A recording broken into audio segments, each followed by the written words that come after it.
Welcome back to the Redshirt Culture Podcast. Today is a very special day. We have our very first guest. It is Talkin Jake of Jomboy Media.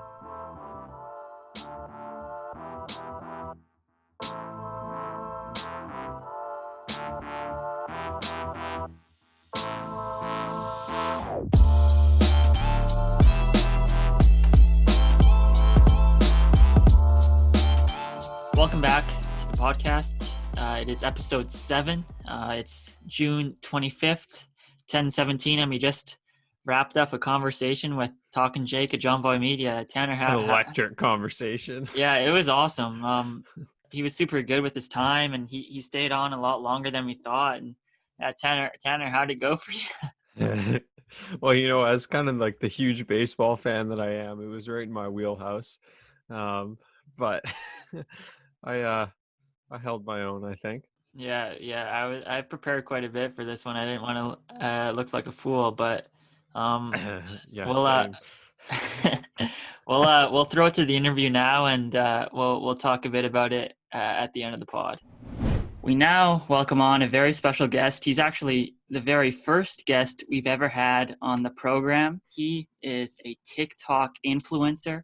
He's a crop top connoisseur, and above all, he is a part of the growing empire that is Jomboy Media, and his name is Talkin Jake. And Jake, how you doing today? I'm good, boys. I'm good. I'm glad I sent you guys my resume beforehand so you guys hit the big ones, because that's I mean, I was there was a while there when I was thinking I had to put all this baseball stuff behind me and go full TikTok influencer / model, but it looks like we're getting a form of baseball, and I think you guys know as baseball fans we'll take it at this point. Yeah, exactly. So yeah, no doubt. Obviously, we got the news on Tuesday that baseball is coming back, and players were excited on Twitter, all the fans were excited on Twitter, and it almost kind of seemed that the past 3 months were kind of already forgotten. I just wanted to ask what the vibe in the office has been like. I'm sure there's been a lot more banter even off the air, and just give us the general vibe of the office right now. Yeah, man, it's good. I mean, I've been cracking a lot of dumb jokes because that's literally all I do. And I moved to the city, I think March 1st, so that was literally right when all the Corona stuff kind of started. So we had like a week and a half, 2 weeks in this office in the Bronx that we've been dreaming about for years now. And I mean, I just bust my buddies' balls all the time. I'm like, yeah, it's a great time to have a sports media company and live in New York City. Everything's closed. There's no sports. When I say take advice from me, take that with a grain of salt. But, it's kind of funny. A lot of this was built off the breakdowns, Jomboy's breakdowns. There's a couple Talkin Jake ones out there. But, when the big guy gets focused on something, I get out of his way and let him roll. But it's funny. All the top comments on a lot of those videos or anything else we would do be like, stick to breakdowns, dude. That's all you guys, that's why I come here. And I mean, a lot of those people don't think about it as like a business or what we're trying to do or know the podcast and stuff like that. And I mean, it's a good thing we have a lot of stuff going on because we got to focus on some of our more weird stuff while still doing baseball, and we've had a ton of interviews. There were so many highs and lows over the past 3 months. I mean, there's days when you're confident baseball's coming back and you're thinking we're going to have this badass 81-game season and it's going to be intense. And then you have days where you're thinking no baseball, you're picturing 48-game season. I mean, everyone kind of got worn down from it, to be honest. And so when it finally became official, we were excited. I mean, we're baseball fans. We ran hot. I'm still going to be nervous until that opening day happens, just because, I mean, the thing that got ignored this whole time was Corona's the real problem. So if a whole team gets it or something like that, we could still be in for a bad time. So we'll see. End of the day, if there's baseball, we're excited for it. Yeah, definitely. Like, just looking at it logistically, once you kind of accept that this season is not going to be anywhere near in similarity to just the regular 162 game grind. You can kind of look at the different nuances, and it's actually kind of fun to look at. Like, even just the fact that it's 60 games in 66 days, like a lot of people are saying that it's going to be a sprint. And while I think as baseball fans, it'll feel like it's going to go by pretty quickly, having 6 days off in 60 games is a grind in itself. And, you know, your teams are going to be tested depth wise. And, you know, what do you think, like how the season's going to play out from that standpoint, just based on like the structure of the team and depth wise? Yeah, I mean, that's been a big conversation in Yankees land, which again, you know, our roots in this whole thing started from there with Talkin Yanks and all that stuff. And, you know, the Yankees' biggest strength is honestly their depth. I mean, the Yankees, some of my more popular tweets from last year is you can run out 2 Yankees lineups that can like be a good baseball team. And that's not even like Yankee homer stuff. I mean, when you start getting into, you know, when your backup outfield can be guys like Talkman, Clint Frazier, you know, even technically Gardy, however you want to do it. I mean, you've got a legitimate baseball team there. So, you know, the depth becomes a question because are you going to use that as a strength? Is the season too much of a sprint that, you know, how much are you going to bench someone like Gleyber Torres? Like, you know, I don't know. And the big guys with the injury history, I think the part that, you know, me and Jomboy have differed on a little bit to the start and is going to be the story of the season is how the pitching works, because, I mean, it kind of turns into that playoff conversation of, yes, you can go out there every day and try to do a playoff game, but with only 6 off days, you can burn out your staff pretty quickly. I mean, the Yankees bullpen was burnt out after 6 games in Houston. I mean, after a full season and everything else included there.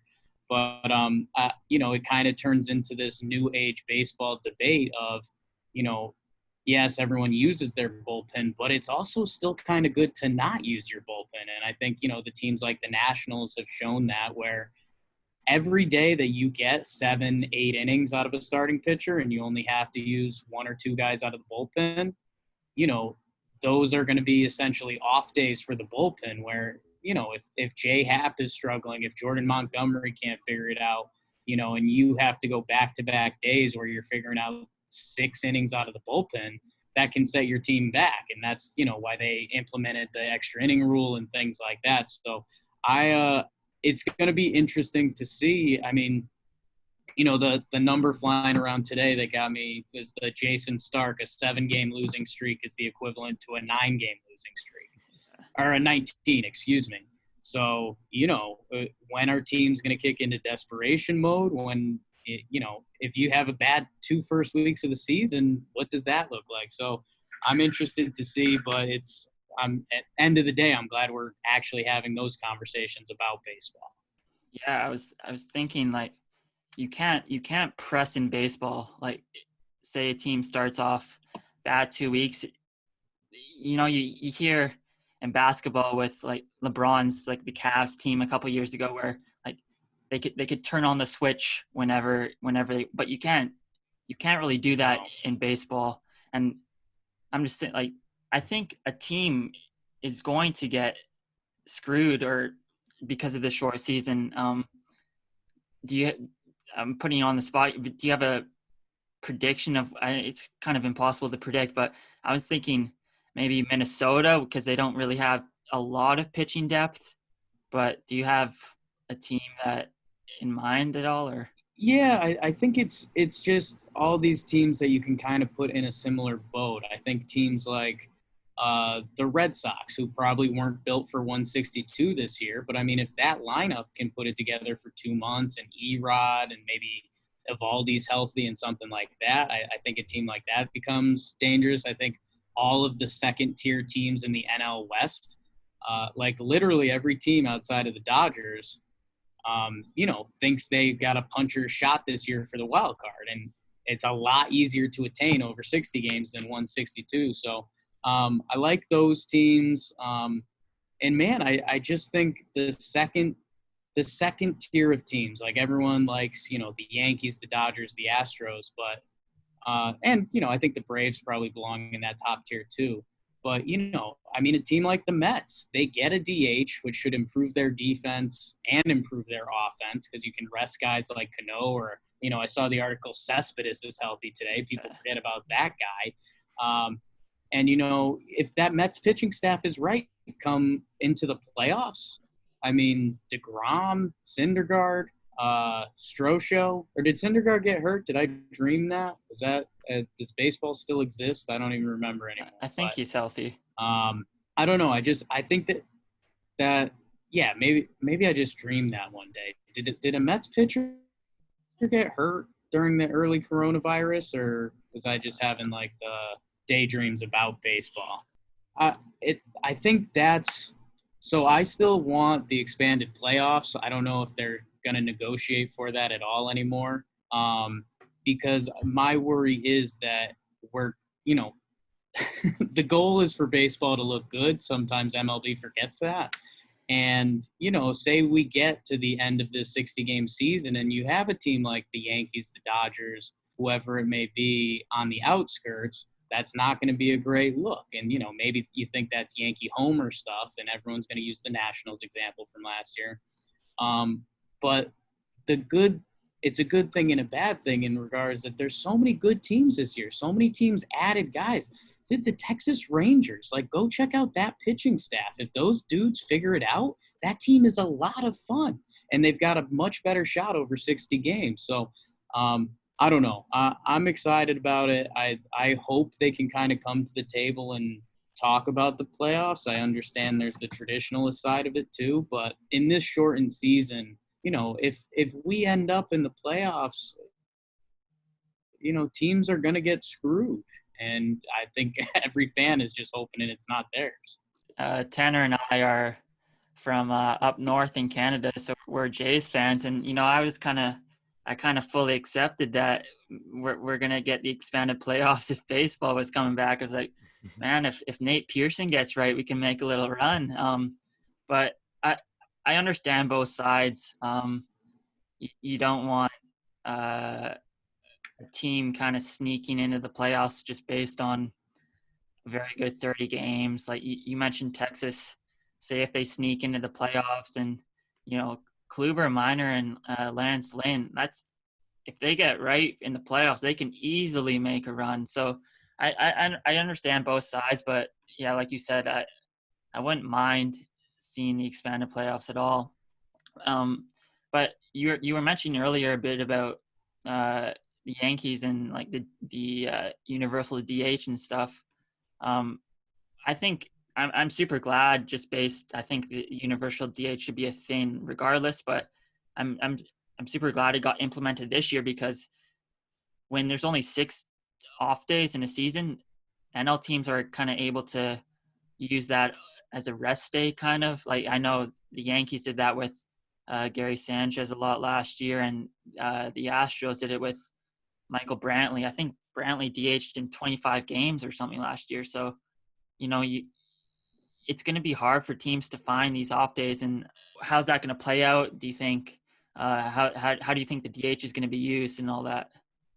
Yeah, it's. The AL teams obviously, they were planning for it, and I think it's going to be pretty much standard what they've been doing. There's not a lot of everyday plug and play DHs. There's not a lot of big poppies anymore. A lot of teams have used that as their bonus rest day, and it's smart. It's a smart way to keep your best players healthy and not pay for, some old school chunky DH just to take up that spot.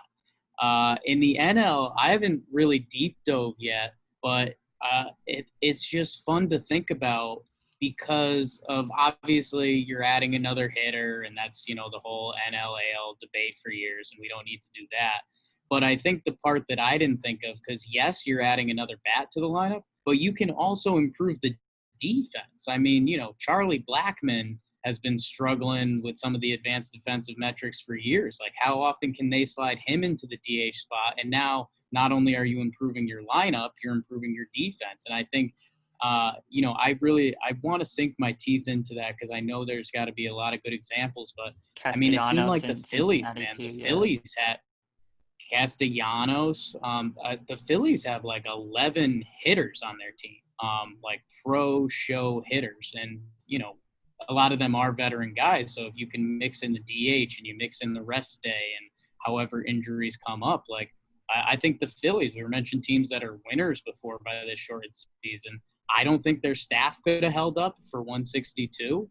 But I mean, if Nola, Wheeler, and heck, Arrieta or someone else can figure it out for 2 months, you know, that team becomes a lot more of a threat. So I don't know. I there's probably more and better examples. I haven't done the DH deep dive yet.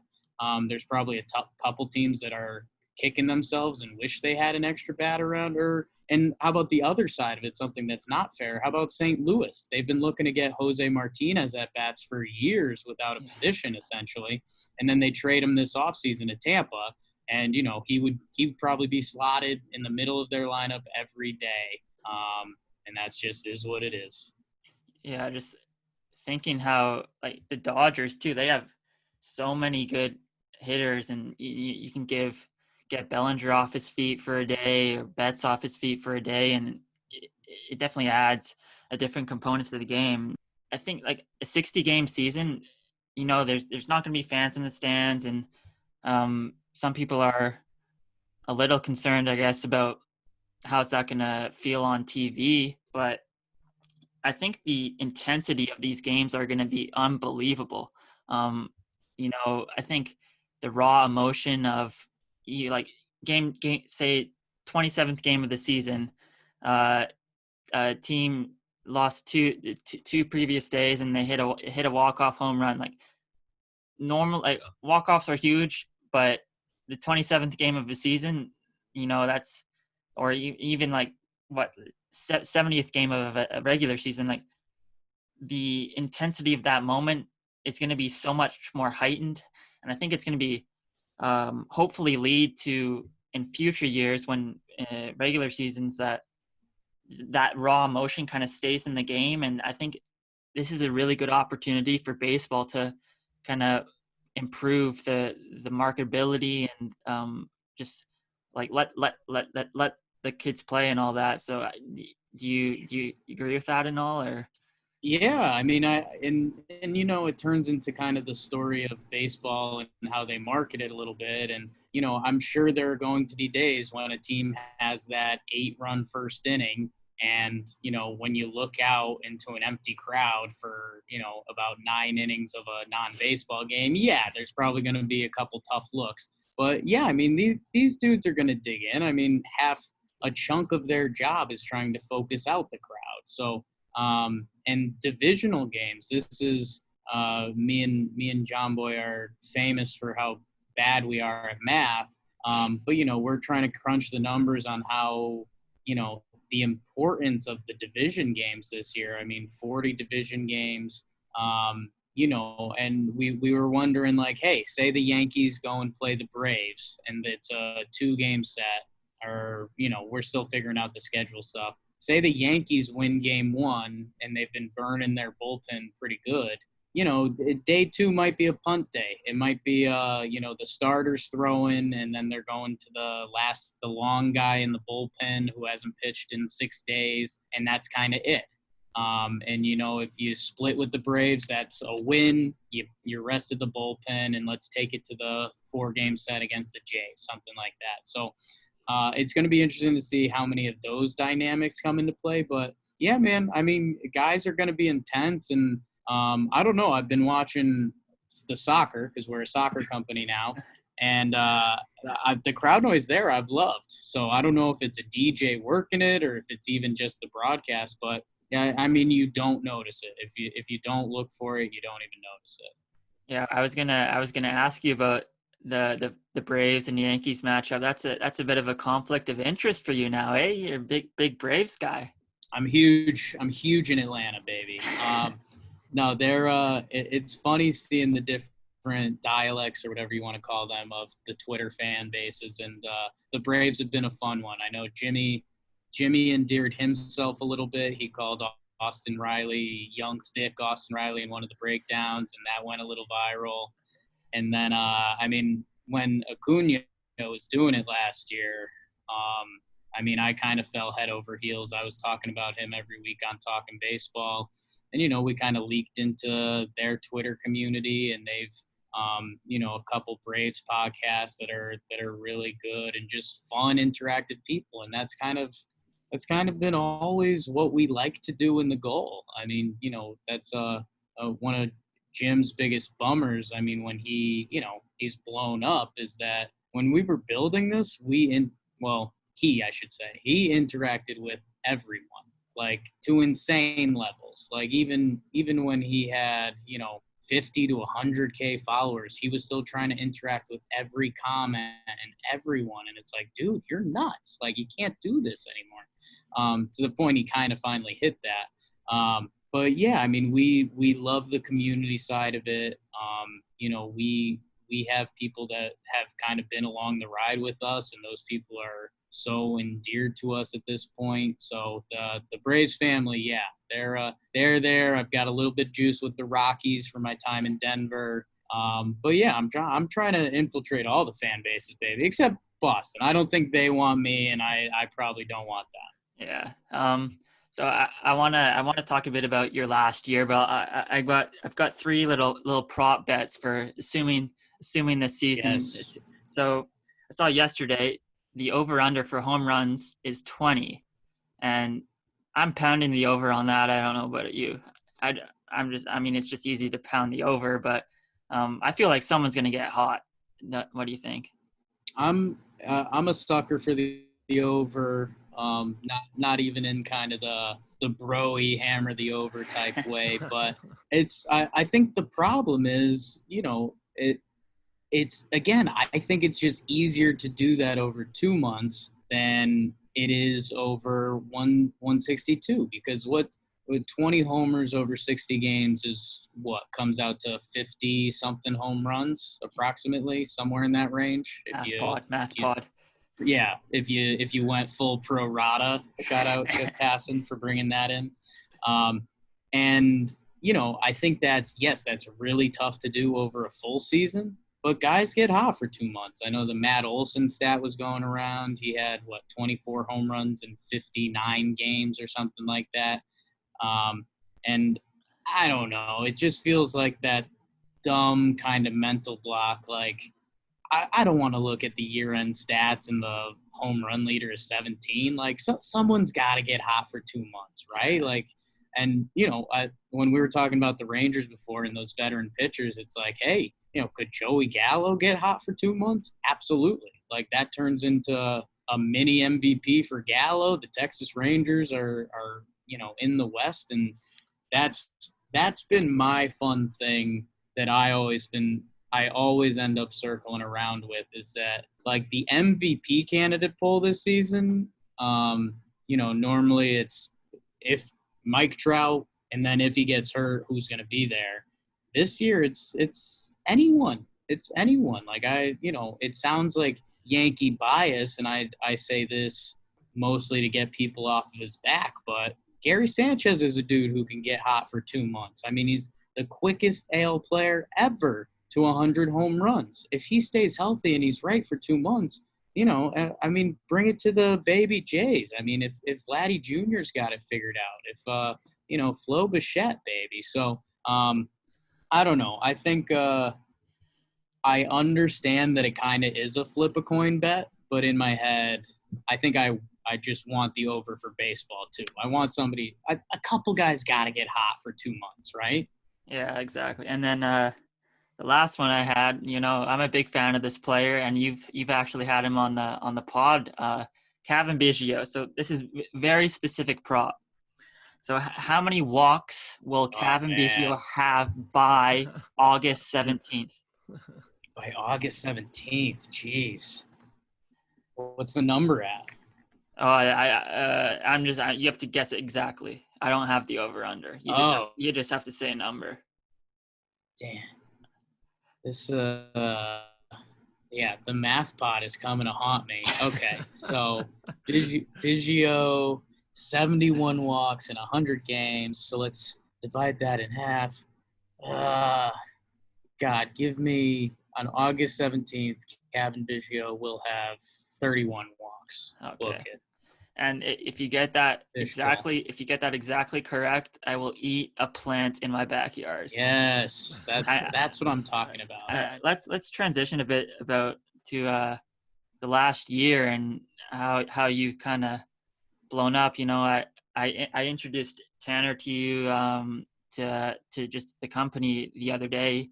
I've been following for a while at this point, and it's been super cool just to see your growth. And I was looking back, and I think June 22nd of last year, you guys hit 100,000 subscribers on YouTube. But I think like you were saying earlier, at that point, people still didn't really realize what your company was, because a lot of that was just like based on the breakdowns and stuff.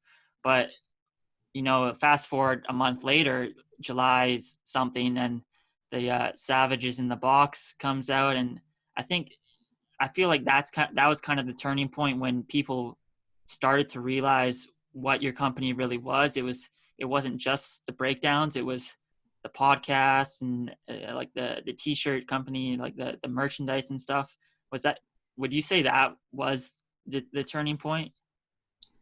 A little bit. I mean, we have some definite bookmarks along the way. I mean, it started as just kind of the Yankees podcast, and we were doing well. I mean, we were growing, and you know, I was working a full-time job. Jimmy was working at first, and then you know, he kind of took the leap to go full-time with it. And yeah, I mean, Boone Savages was definitely a check mark on the list. Like that was a huge bump for us. And yeah, man, I don't know. We just kind of had this like, okay, you know, worst case scenario, this is you know, a quirky side hobby with a couple buddies. And you know what? We'll do some Yankee stuff. Who knows? I think my dream for a little while was like, hey, maybe the Yes Network will give us like a spring training show. Like we'll get a spring training house. The guys will come through, you know, play video games, throw the ball, make a joke. Boom. And then, you know, I was hoping that, you know, 3, 5, 10 years down the line, maybe. And then, yeah, Boone Savages took off. Before that, we had done one thing. We did like a Christmas jersey promotion. And the amount of jerseys we sold, like per our following, was like a crazy hit rate. And that was just kind of like wow, like people like us, there are ways to make this a business. You know, and that kind of gave us the initial kick. And then, yeah, I was politely let go from my job. I forget when that was, May 2 years ago. It was right decision by them. I agree with the call. And then I was kind of doing this like wishy-washy, hey, am I going to, you know, I did pretty well at my old company. I was with the same company for 7 years and had like 4 promotions and things like that. So I was like, all right, you know what? Maybe I'll find another job in that industry. I'll BS for a year and then I'll jump off. And then it kind of hit the point, like the job applications I was sending out were pathetic, like just zero effort. I know I applied for a job at Cliff Bar, and I spelled it with 2 F's the entire time, and it's with 1 F. So yeah, when that happened, I was like, okay, Jake, you're clearly not taking this seriously. So then I went full time with it. I was making, you know, we were making very little money, not enough money to make rent. I was charging those city scooters on the side to just have a little bit of extra coin. And yeah, man, we kind of went for it. And the breakdowns in YouTube was obviously a game changer. I think we started the year and we just posted stuff on YouTube just to do it, just to kind of cover the different forums. And I think we went from like 2,000 to 50,000 subscribers in like 2 weeks. And then from there, I think another 2 weeks, we went from 50 to 100K. So it was like, holy smokes, this is blowing up. And that was mostly the breakdowns. And it was just cool, man. And I think the bigger thing it showed us, and, you know, I know you guys know it a little bit too from the YouTube, but there's still a big fan base from baseball. Everyone likes to casually chip in like the baseball's dying narrative. I know Cowherd threw out the tweet the other day and he got ratioed a little bit, although he was asking a question. I get it. But Cowherd, for how ridiculous he can be sometimes, A, there's entertainment value, and B, he kind of brings a decent point that at least makes you think. Even if you don't agree with Cowherd, he comes with it from a different angle. The money card, the money, ratings, they rule everything. All these franchise values are doubling and tripling, and it's like, okay, if I told you any other industry had their businesses doubling and tripling over the past decade, would you tell me it's a dying industry? No. And I think that's the biggest, like our YouTube channel, our biggest demo is 18 to 35. And that's the demo that baseball, has felt like they've lost. So once we kind of saw all that coming together, it was really cool. And I can be silly, I can be fun, I can entertain a little bit. Jomboy's a nut job, straight up. And, it's having the look of a real company. If you want a t-shirt, you can go check out the t-shirt. If you want to go check it out on Instagram, go check it out on Instagram. And like having all those little things covered is a lot. And I mean, that's where I give him the biggest credit, because I'm the type of person that I'd shrug and say like, hey, people like the podcast, Twitter's cool, let's keep it there. And he was kind of the guy that was running around nuts and covering everything. That now that everything's building up together, I mean, it's pretty cool to see. And I mean, we're a real company. I think we have 12 to 15 people that like work for us. We have an office now, and it's we have investors and stuff. So it's really cool. Yeah, and Yeah, I'll let you go. I have one more question. And what's it like to be able to work with Trevor Plouffe?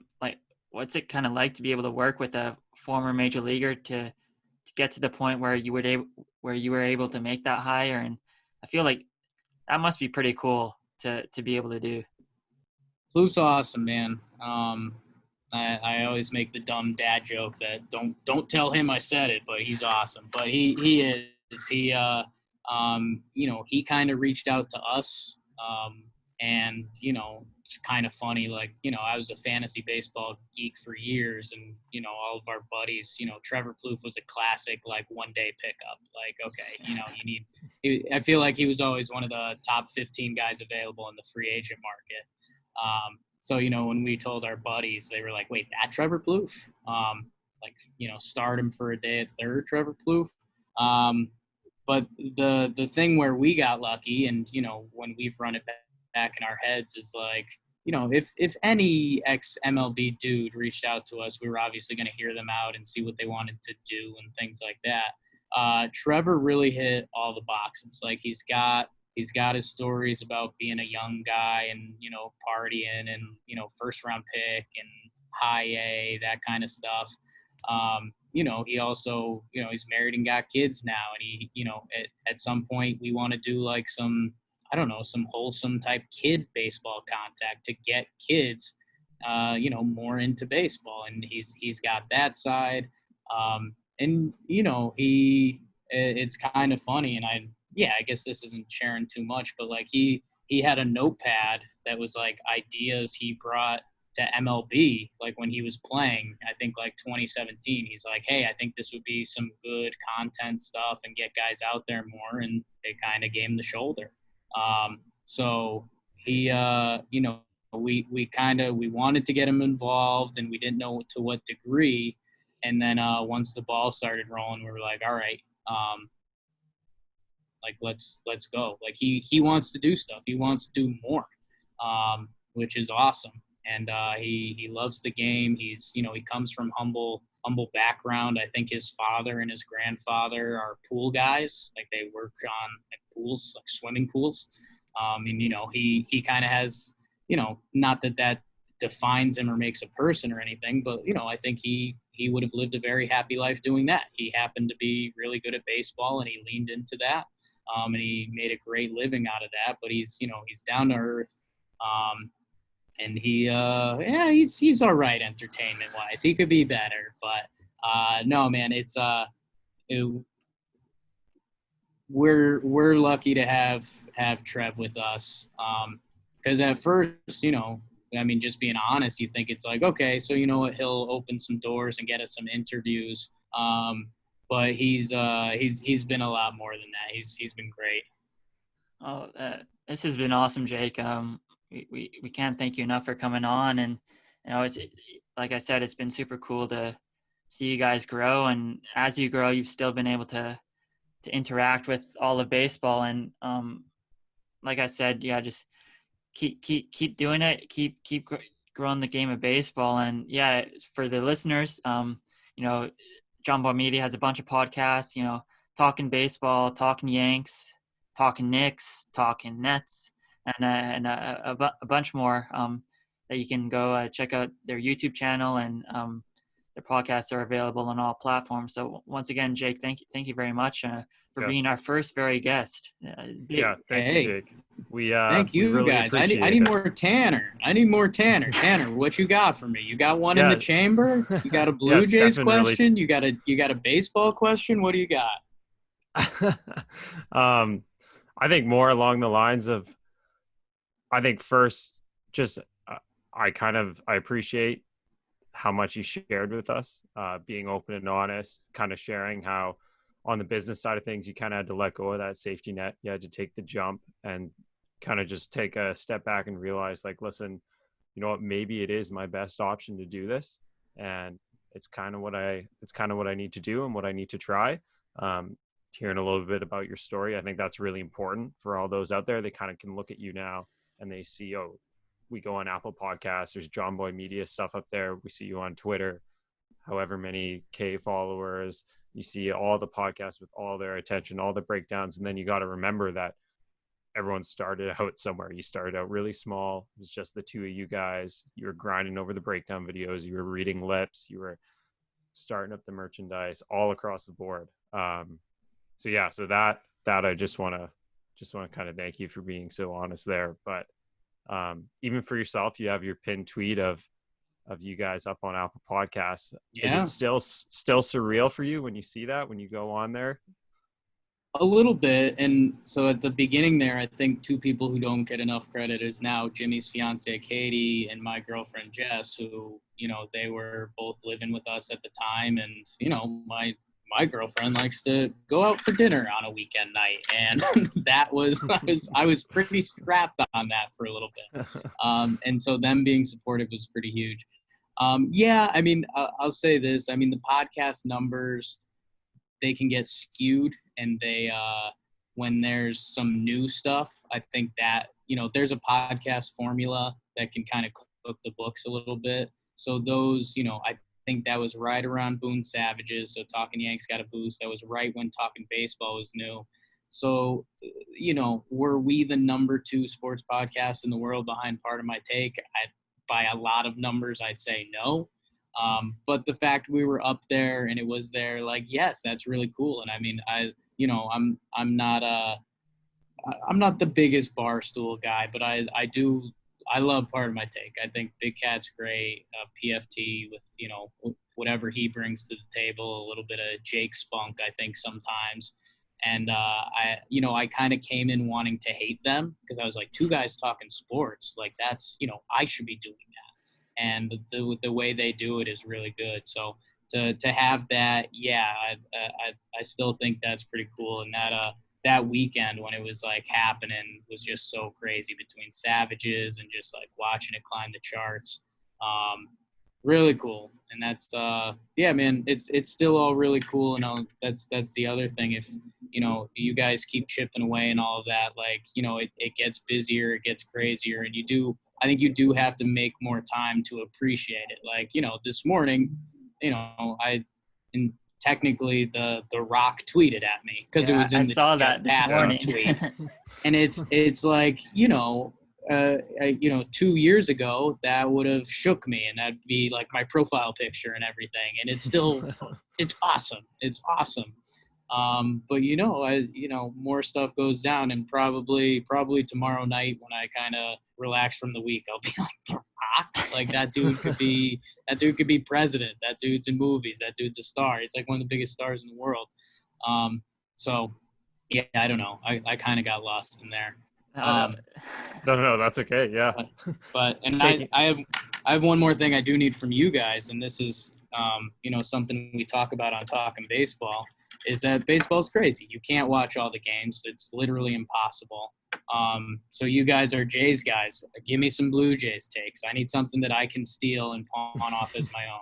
So the minute baseball came back, I was instantly, man, if we can get Nate Pearson in the rotation, man, I think we can make a little run here. I'm just so excited about the future of the team. Obviously, I'm super excited for the now, but we're going to be incredibly good in the next 2, 3, 4 years. Austin Martin, who was our 5th overall draft pick, he's already the 16th best prospect according to Baseball America. We got Jordan Groshans in the minors. We have unbelievable pitching depth in the minors, which I'm a little concerned about it with the developmental issues that we're going to face this year. But yeah, I'm just super excited. Kevin Biggio is my guy. Here's a tidbit. I want Kevin Biggio to lead off and Bichette to hit second. That's kind of what I want, because Biggio's eye is unbelievable. He sees the strike zone so well, and yeah, that's I guess that'd be my main tidbit.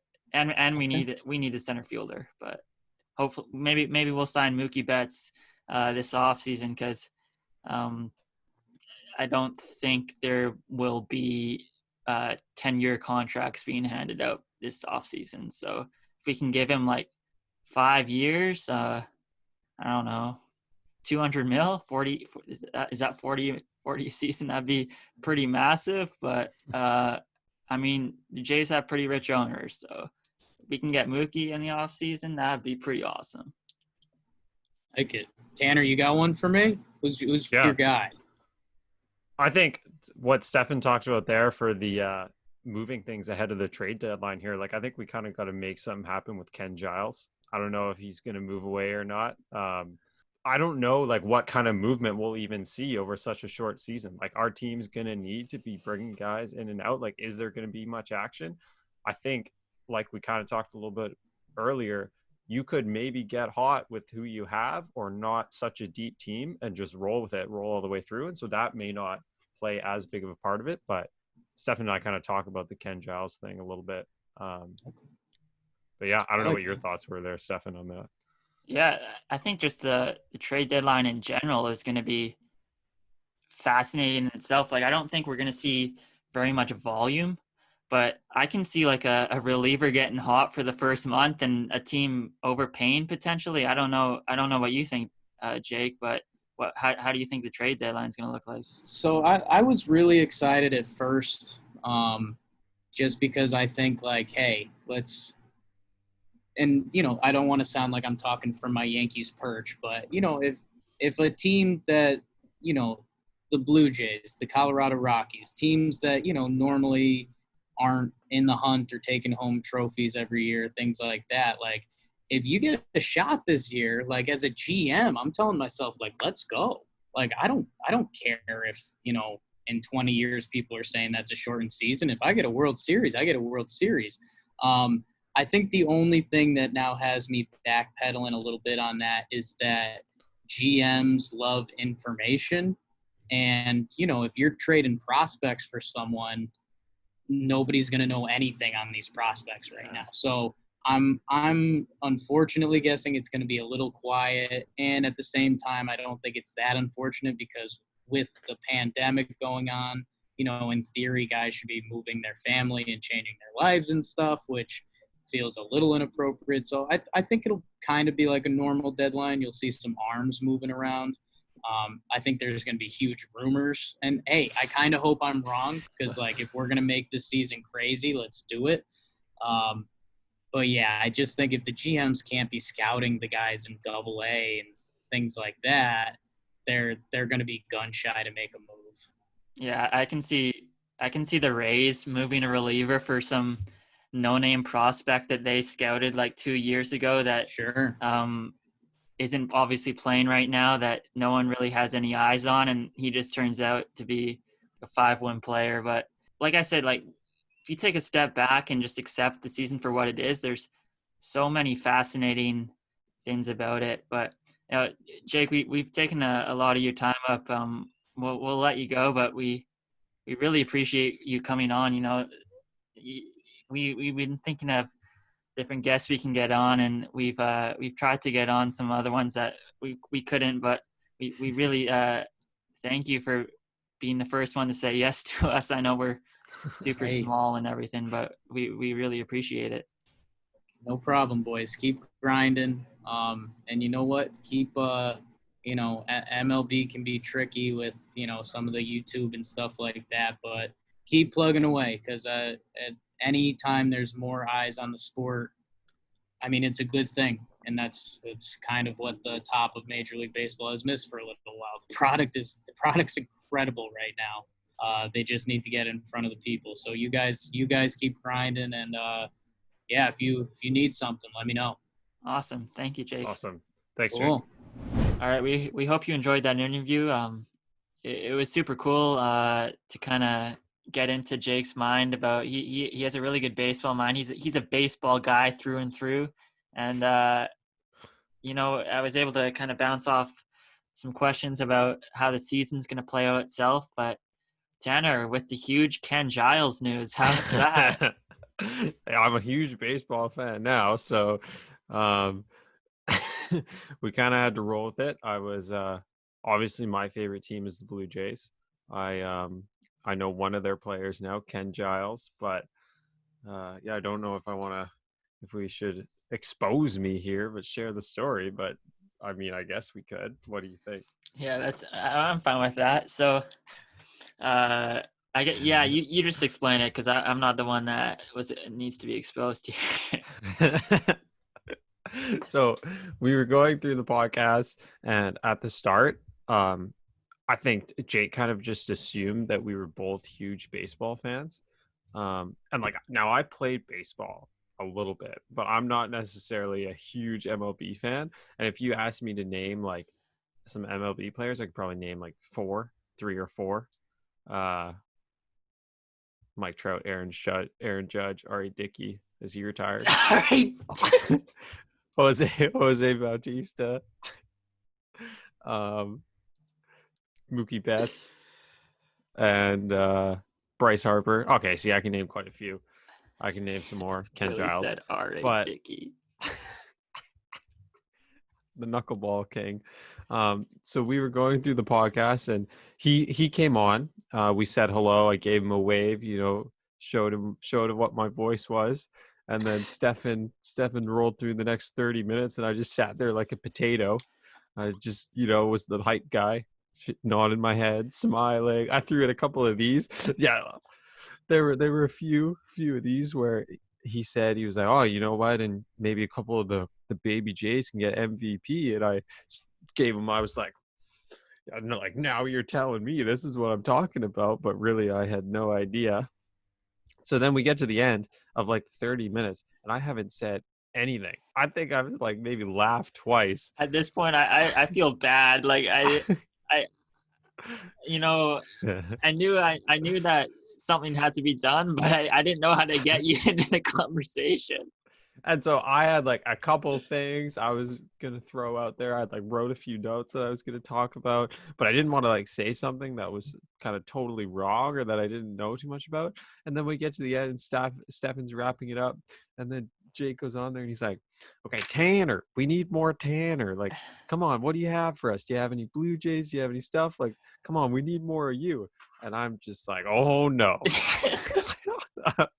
Oh boy, here we go. Then you just talk about which was actually cool, like him going into the business side of things. So I tried to deflect it. So the first question, he like threw it at me, and I went, and I just like deflected it off and put up my shield, and I kind of went into thanking him for going on, asking him about Twitter, and doing a couple of those things. And so I did an okay job, got a few more minutes out of him, and then he came back for more. He says, you guys are Blue Jays fans. Do you have any Blue Jays stuff for us?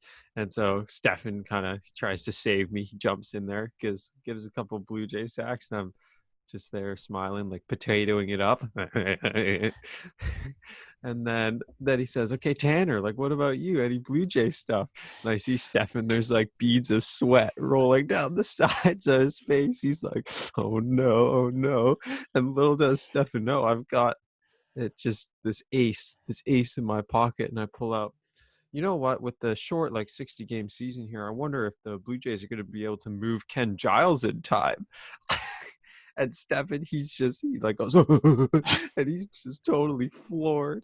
And little did they know, on my second monitor, as Stefan was talking about the Blue Jays, I quickly Googled Toronto Blue Jays news and clicked on a TSN article that said it was like all you need to know about the 60 game season for the Toronto Blue Jays. And one of the sub headlines was, will they be able to move Ken Giles? I don't even know who Ken Giles is. I don't even know what he does. Like, now I know he's a pitcher. For all I know, he could have been the water boy. Yeah. I mean, it's a good point,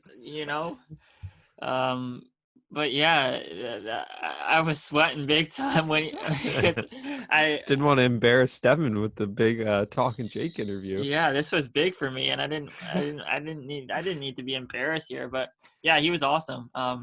Hopefully we can have him on again. Maybe Tanner will have a bit more. Maybe we can do the Talkin Knicks side of things next time. But yeah, he's a big sports fan in general. So maybe we can get him on in August or something and talk about everything. But yeah, that was pretty cool. Maybe our friend Ken Giles can come on. Yeah, hopefully he's still on the Blue Jays by then. He's big trade bait according to you. But I think that wraps it up. Thanks again to Jake for coming on. And yeah, do you have any parting words? No, I would just say be prepared. If you have an interview, whether it's a podcast or not, be prepared. Wise words, Tanner.